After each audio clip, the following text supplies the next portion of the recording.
All I knew is at the beginning of award season, Daniel Deadwyler and Samuel Jackson were on the top of the supporting actor categories. After watching the piano lesson, is it deserved? Let's find out.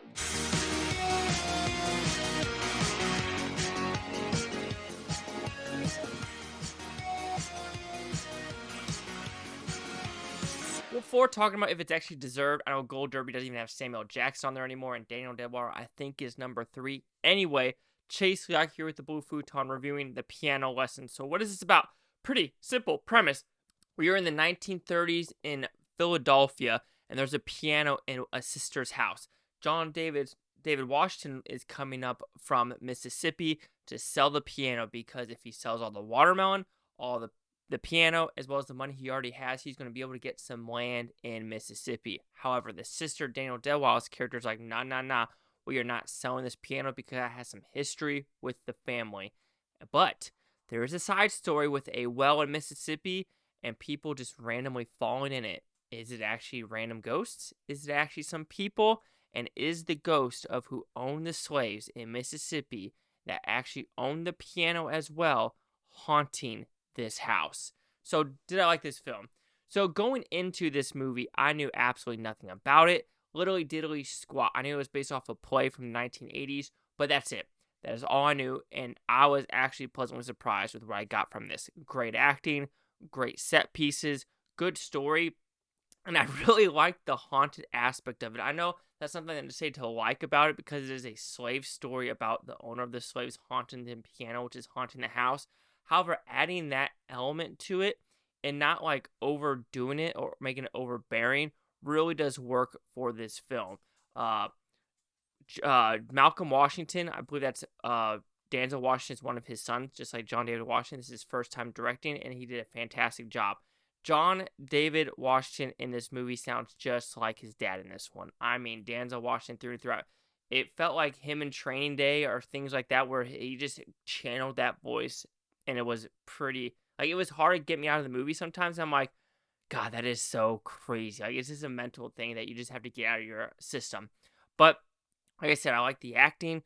Samuel Jackson, I understand why people thought it was, but he was very mellow tone in this movie. He was the person that, like, knew the BS going around. He knew he was 70. He just, like, kind of eye roll at the moments where he's just like, what are we doing here? That's his character, is literally the whole meme of, like, what are we doing here, guys? Seriously, what are we doing here?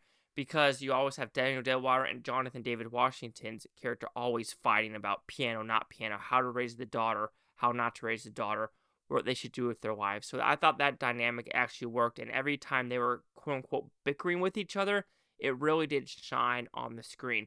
Good supporting characters as well, especially with this one of the Samuel Jackson's friends, and he sells one of John David Washington's friends a suit and some shoes.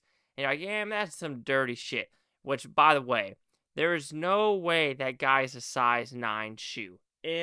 Freaking possible. I don't believe it for a single second of my life. There's no way. There's just absolutely no freaking way. All right. So then the story of the ghostness. That is what I was not expecting. Because I was like, okay, I understand where this is going. Maybe it's just a family drama about the piano. That's what I was expecting, how it was opening up. But then it goes to like, oh, lights are flickering and things like that. And I really did dug it, because it was like, I was not expecting a semi-quasi horror haunted house story. And I really dug how it was filmed, how they decided to do it with the water and the well. It was really well craftedly shot. So technical aspects, I enjoyed. Good acting. You could say some people might not like it because the pacing is a 2-hour-esque movie.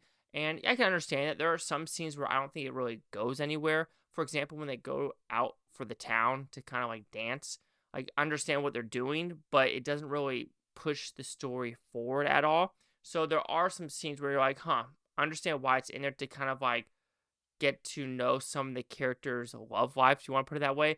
But when pushing it forward, I just wasn't really invested in that. I was more invested in Corey Hawkins. Am I saying that right? He was also in The Color Purple.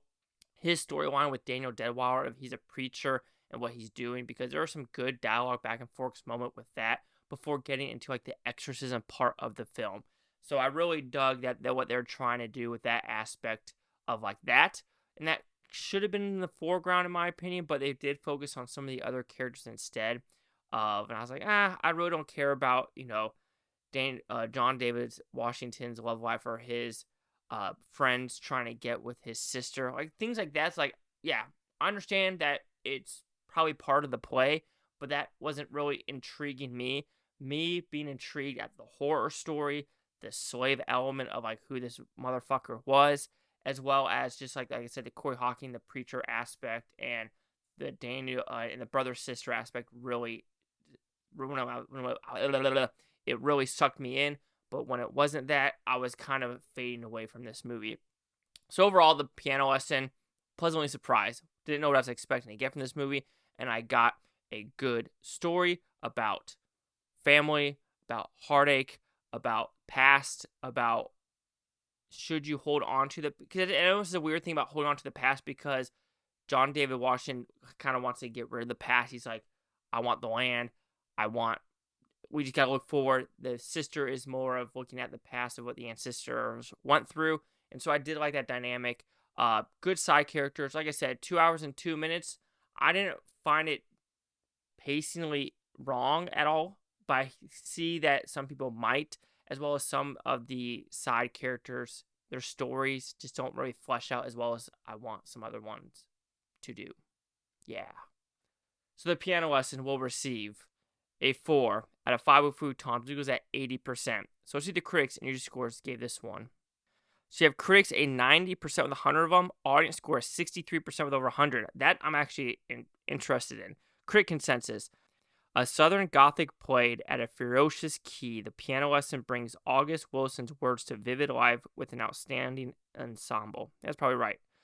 Some people called it terrible. Some people said a masterpiece. I'm talking about the audience review. Deeply moving, A++. Based on the play, connects the dots. So yeah, overall, I enjoyed it. I had zero aspirations of like what it was about going into it.